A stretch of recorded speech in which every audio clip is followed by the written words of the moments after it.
All right, I did this video once before, but it came out so crappy, I'm doing it again. So here you've got the heart. Of course, this is a cat, ribs have been removed. Now this has already had the parietal pericardium partly cut and reflected back.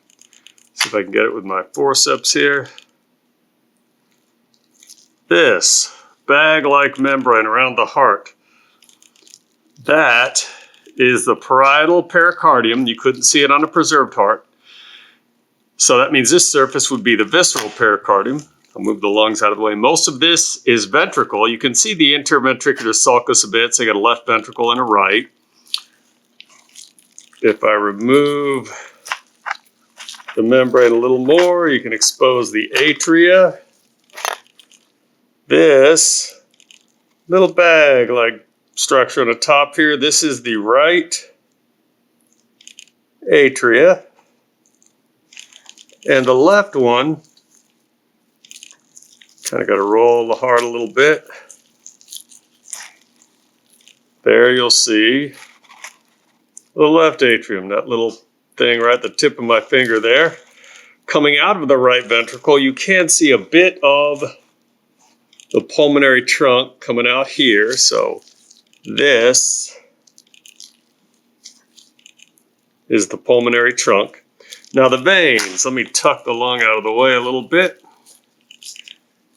They're pretty easy to see. They've been injected with blue latex. So leading down into the right atria, this is the superior vena cava. From here, the atria, all the way up to this branch point. It's the superior vena cava. You can also call it the anterior vena cava, which is more accurate in a cat. And sometimes it's called the cranial vena cava. Either one will work. If you lift up the heart a bit, you should be able to see a bit of the inferior vena cava right there. A little bit of that.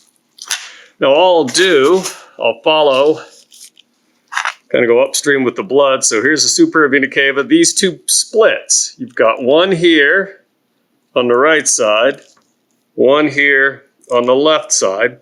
They're basically mirror images for the most part with the venous system. So you'll notice usually one half of the cat comes out better than the other, like I'm missing some injection up here. So I'm going to stick with the right side. Just keep in mind the left side be about the same.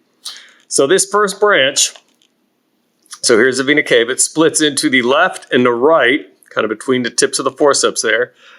That's the left and the right brachiocephalic vein. That's a term we're using. You may see it called, I think, the innominate vein in some books, but we're brachiocephalic vein. It's receiving blood from the arms and the head. That's the brachiocephalic part.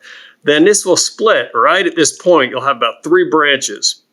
This one, big branch going up, if you follow it up, it goes up the outside of the neck on the right side. That is the external jugular.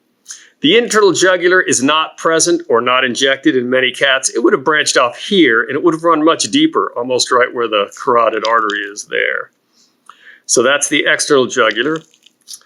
Then this branch right here for about 1/4 inch, just as it's kind of leaving the rib cage, that's the subclavian vein, right subclavian. It'll come out and it will split usually into 2 branches. This one, kind of hanging out in the armpit here, that's the axillary vein now. So subclavian for about 1/4 inch. And then it's axillary when it's in the armpit. So subclavian, just that little bit. Axillary there, kind of hanging in the armpit. And I'll be pretty sure I'll be pretty far down on the arm, like right here. Then it becomes, the axillary becomes brachial when it's on the arm. And if you follow it down just before the elbow, you'll see it split. There you go. Those 2 main branches, one goes towards the thumb, that's a radial vein, and the other one right there towards kind of the pinky side of the arm, that's the ulnar vein. That's as far as we'll go with the veins. The other branch kind of coming down here in the middle, if you follow it down, it's going straight back towards the shoulder blade, the scapula. So that is the subscapular vein. And that's about all you need for the veins. Now the arteries. All right. We got the pulmonary trunk there, and kind of coming out behind it, you can see a bit of the aorta. Get myself arranged here. So this curved piece here is the aortic arch, and then from here, going all the way down to the legs, that's basically descending aorta.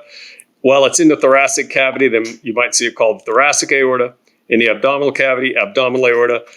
In the first bit, be about an inch long in a human, it comes straight up out of the heart, is ascending, but it's like way down here. I don't usually ask ascending on the cat.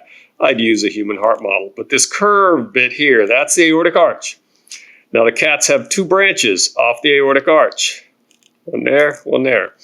On its right side, usually a little bit bigger, that is a brachiocephalic trunk or brachiocephalic artery. And if we follow it up, pull it out here. So I'll grab the brachiocephalic trunk. You can see it kind of looks like a little chicken foot there. It splits into three. The three branches are, this is hard to do one-handed. Let me get myself in there a little better.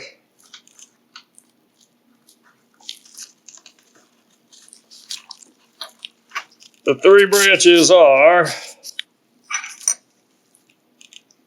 one here. Sorry, one here, one in the middle, and one on the far right. So you can see the three branches there, I think. The one on the left, this one right here.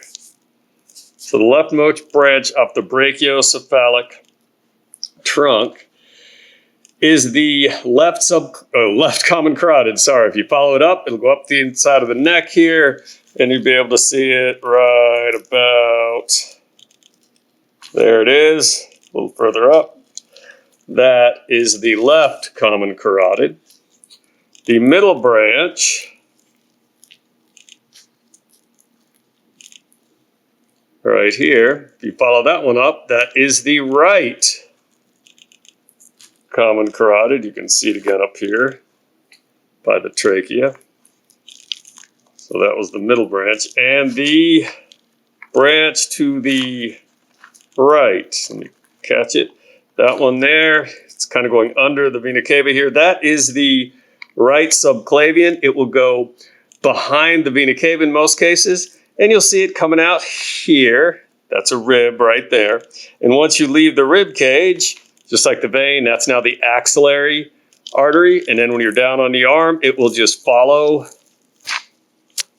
the veins. There you can see that little red one running right next to the brachial vein is the brachial artery. And it will split into radial and ulnar, but they get so tiny.